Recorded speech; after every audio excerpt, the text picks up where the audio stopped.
Hello everybody and welcome back to another video. Today's video we're going to be talking about how to get a massive advantage in every set you play, and it starts right at the character select screen. And no, I'm not saying you should pick Steve, even though you probably should, but what I'm saying is co-maining is the future of Ultimate. We've talked about on this channel, but there's so many ways to co-main, and there's more and more that are like being realized, I guess not being realized, but being pushed more in the meta, and I want to talk about today. All the ways you can play Ultimate, whether it's solo main, co-main, how they can work, the struggles, and all that kind of stuff. So let's get right into it.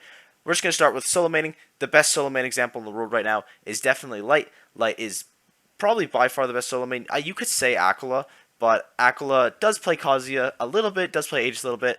So I'm just going to give it to Light, but it's one of them because Leo is neither. He'll be mentioned later. But Light, what he does is he is the best in the world at his character. He masters his character. He knows the ins and outs, every confirm he knows, every optimization.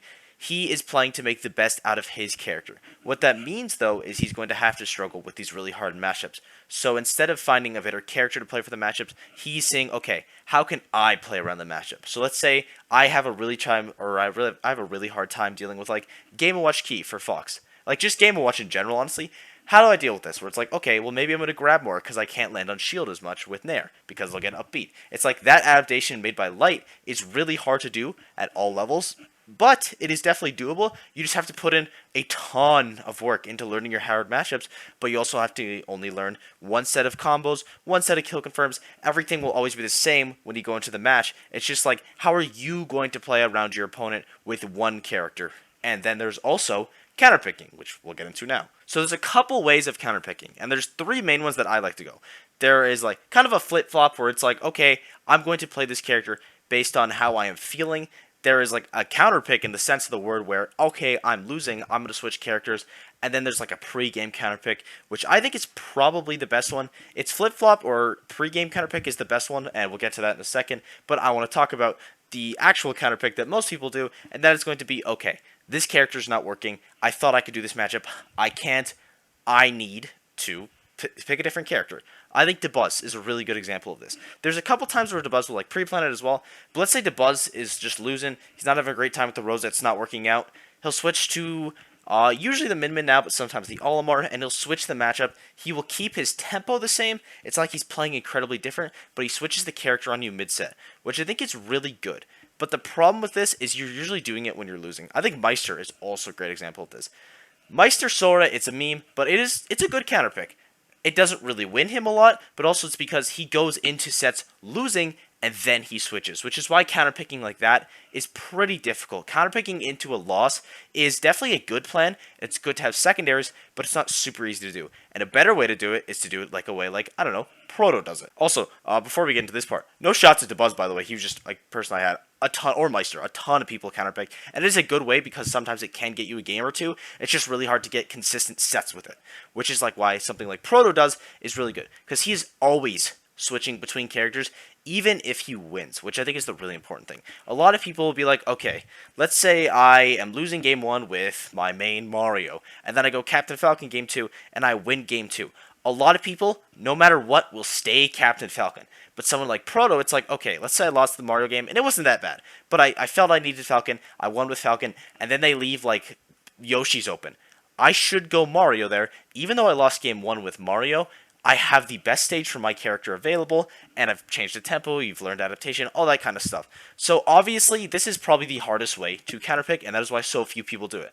I think Proto is really the only player in the world that is able to fluently pick between characters, even when he's winning with losing them. I will say some other people that are good at it. I think T and Aquila are pretty good at it, mainly T, but Aquila on FD Kazuya, he hasn't been doing it as much anymore, but when he was doing it, I think it was really good. And then T, basically every time you go FD, he is going to pick Kazuya against you, and I think that's a really strong option. I think it's a really smart idea, because it just like, it limits what your opponents can do. Even if they lose to the Pac-Man, you could still bring out an FD Kazuya, and that is so scary.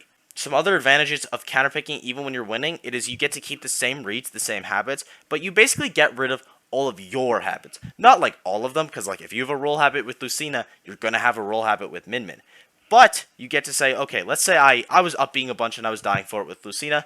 With Min, that major habit is gone, and you can change the tempo significantly. And tempo is incredibly important in Smash. Like that gameplay feel, it's like, okay, here's how much time I'm gonna wait. Do I have to wait 2 turns? Do I have to wait 1 turn? Maybe I get 2 turns? Like turns in Smash don't feel like a thing, but they kind of are in certain levels. Obviously, a lot of the time it's just like who's going to pick the better option faster, who's going to space it better. But when it comes to turns and mixing up the tempo, it makes it way harder to be spacing correctly. Like if I'm like spacing these perfect back airs every time you neutral get up, and then I switch to a different character with a different neutral get up with different options off the ledge, it's going to mix up your timing a lot. And it might not work for a set, but if you're switching between these characters mid-game, picking their best stages at all times, it's really important. Like, I think stage picks in Smash Ultimate are incredibly important, and people don't seem to agree with me. They usually just stay on PS2 a lot of the time, and I think with having multiple characters, you can almost always have at least your character's best or second best stage, depending on which characters you are co-maining, which is why it is also so hard to co-main, because you have to find those two characters that you really enjoy, like you enjoy maining, that you enjoy playing, that you can play. Both of them are manageable to play. Like, if, let's say, Kazi and Steve, they both cover their... I guess Aquila does that. But, like, Pikachu and Peach, let's say they both cover their matchups. I don't think they do, but let's say they did. That is two highly skilled tech players, or characters. Ton of skill, ton of tech required to play them well, and it's possible, but it's not a super realistic thing to do. You want to pick these generalist characters, like, again, I'm bringing up a million times, Proto with... Min Min and Lucina, and also to an extent T with Pac-Man Kazuya. T with Pac-Man Kazuya is different, is because while Kazuya isn't like a hard character, like neutral-wise, he's a pretty hard character execution-wise. Like not a lot of people can do consistent 0 deaths, even if it looks easy on stream. It is not super easy if you're not labbing a ton, and that's on top of labbing all this Pac-Man stuff. So that one's pretty tough, but I think again, Proto Min Min and Lucina, it is absolutely amazing. That is such a strong and potent character combo because they're both neutral-based characters. And neutral-based character, in the sense of the word of what I'm saying, is it basically just means, okay, if I'm better than you, I'm probably going to win. Because my neutral is better, I'm getting more openings. Like Lucina and Min Min, they capitalize on mistakes extremely well. And I think Min Min is probably, if you had to pick that exact lineup, I wouldn't recommend it. I mean, I would, but it's like, if you don't want to play that lineup, I think a really good way to do it is you want a generalist swordy character. I think if you're co-main, having like a Roy, a Chrom maybe, a Cloud, almost any sword character that's good, Corrin, it's like one of those is perfect because you just get to outspace, you get to out-neutral your opponents, you don't need to know these crazy combos, you just get to be a little better. And let's say that's not working, let's say you need a little bit of cheese, then you could pick those characters like with a little bit of jank. I can't think of any off the top of my head, so I won't, but like, I don't know, someone that hits hard and is a little fast. It's like, the main point I'm trying to make with Counterpoint, because I feel like I've been writing on this part for a little bit, is that you get to mix up your tempo consistently, you almost always get to have your character's best stages, but it's just really tough to do, because you have to know two characters at a fairly high level. And now we come to the third, and in my opinion, correct way to play Smash. Now, moving on to the final, and I think the best strategy, though it is probably the hardest one to pull off, and that is going to be counterpick maining. And what that is you are trading specific characters for specific matchups. So your main is like a generalist top tier. Honestly, your main could be whatever you want. But you like, let's say I play Pikachu, for example. I play Pikachu, and I lose to Game & Watch super, super hard. Then I pick up Zero Suit to deal with Game & Watch.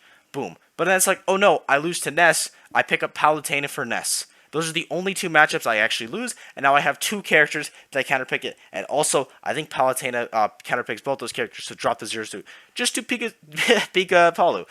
That's obviously a very specific example, but that is the main point. You are picking characters for specific matchups that you lose, or you just don't like fighting. Let's say even if your character is a winning matchup, but you just really don't enjoy it, then you can like switch to a different character. Like I know, for example, this is what I do in Smash, by the way. That's why I think it's the best. I like play like Snake Bowser, and if I really don't like the DDD matchup, I'll just go Falco, because I know that character bodies DDD. You can just do things like that, and if you have specific characters in mind you want to train for and you don't like, you can do that so easily. And while it is really tough because it requires a ton, it's just a lot of time and a lot of research. Okay, I hate playing against Falco. I'm going to train my specific character against a really good Falco that I have access to all the time, so I know whenever I fight a Falco, I will win this, and I won't even have to worry about it. That is really tough, and honestly, not super realistic if you don't have a ton of people that are good to practice with that have those characters. But if you ever have someone like in your region that you're like struggling with, I would highly recommend picking up a counterpick main against them. Again, don't make it like personal, but hey, I cannot do this matchup. There's a ton of characters you can pick up that can definitely do that matchup, and you don't need it for every single one. You don't have to learn how to actually play Joker. You just have to learn how to play Joker Falco, and I think that is incredibly broken. It saves a ton of time, but also it can be argued, hey, this isn't super efficient because I'm learning a whole character just for one matchup. But in my opinion, the highest level of Smash is doing this. If you can do this efficiently, you are going to have the most success. I think that's why we saw Leo farm at Leveling Invitational.